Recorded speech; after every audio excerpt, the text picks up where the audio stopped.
5 aksi gila percobaan pencurian jasad Nabi Muhammad.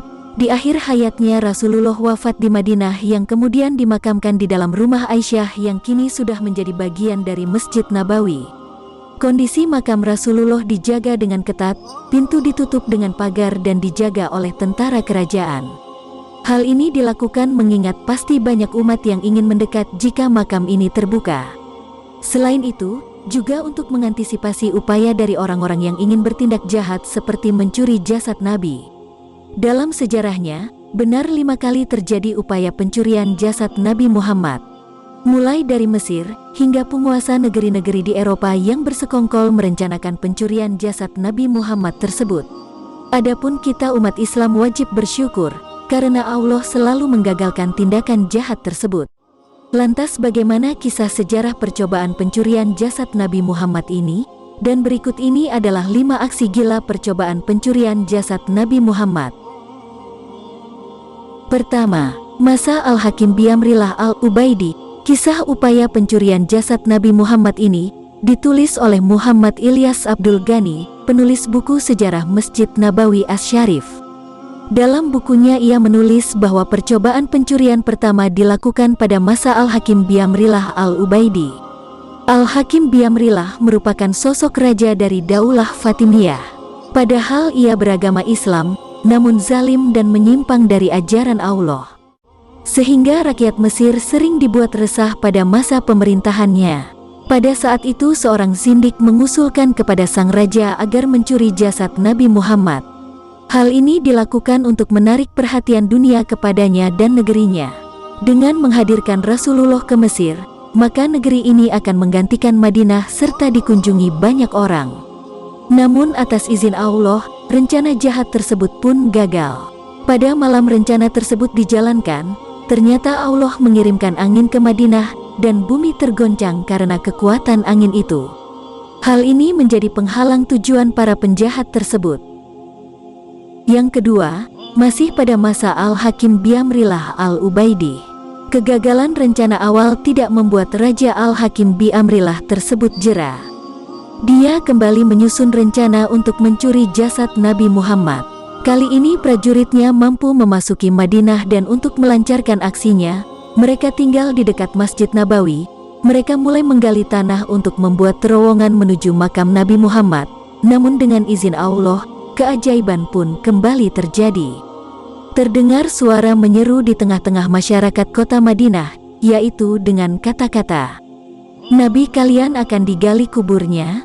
Masyarakat pun kemudian melakukan penyelidikan dan mendapati utusan Al-Hakim Biamrillah Al-Ubaidi tengah menggali terowongan di dekat Masjid Nabawi. Mereka kemudian dihukum dan dibunuh. Yang ketiga, rencana pencurian jasad Nabi oleh penguasa di Eropa. Ditulis oleh sejarawan ahli Hafiz dalam kitab Fusul min Tarihi Al-Madinah Al-Munawwarah. Peristiwa ini terjadi pada tahun 1164 Masehi ataupun bertepatan 557 Hijriah. Saat itu, kondisi umat Islam dalam keadaan lemah karena masa perang salib, sehingga para penguasa Eropa bersepakat untuk mencuri jasad Nabi Muhammad pada musim haji. Para penguasa negeri-negeri di Eropa mengirimkan 2 orang utusan untuk mencuri jenazah Rasulullah. Kedua orang itu menyamar sebagai jamaah haji dari Andalusia yang memakai pakaian khas Maghribi. Keduanya pun ditugaskan untuk melakukan pengintaian untuk mencari kesempatan mencuri jasad Nabi Muhammad. Setelah melakukan analisa lapangan, keduanya memberanikan diri untuk menyewa sebuah rumah yang lokasinya dekat dengan makam Rasulullah di sekitar Masjid Nabawi. Mereka lalu membuat lubang dari dalam kamar penginapan menuju ke makam Rasulullah. Namun, rencana tersebut digagal oleh Allah melalui seorang hambanya yang soleh, yaitu Sultan Nuruddin Mahmud bin Zanki. Sang Sultan penguasa Mesir dan Syrian itu suatu malam bermimpi bertemu Rasulullah.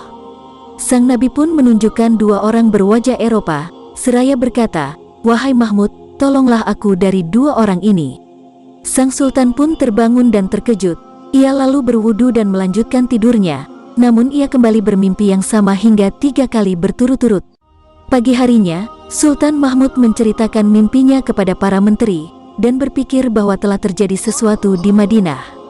Akhirnya Sultan bersama 1000 pengawal dan harta yang banyak berangkatlah ke Madinah. Sesampainya di Madinah, ia segera salat di Rauzah, lalu menziarahi pusara Rasulullah.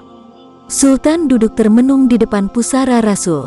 Segera setelah itu, Sultan memerintahkan agar seluruh penduduk Madinah berkumpul, terutama penduduk dan penziarah di sekitar Masjid Nabawi.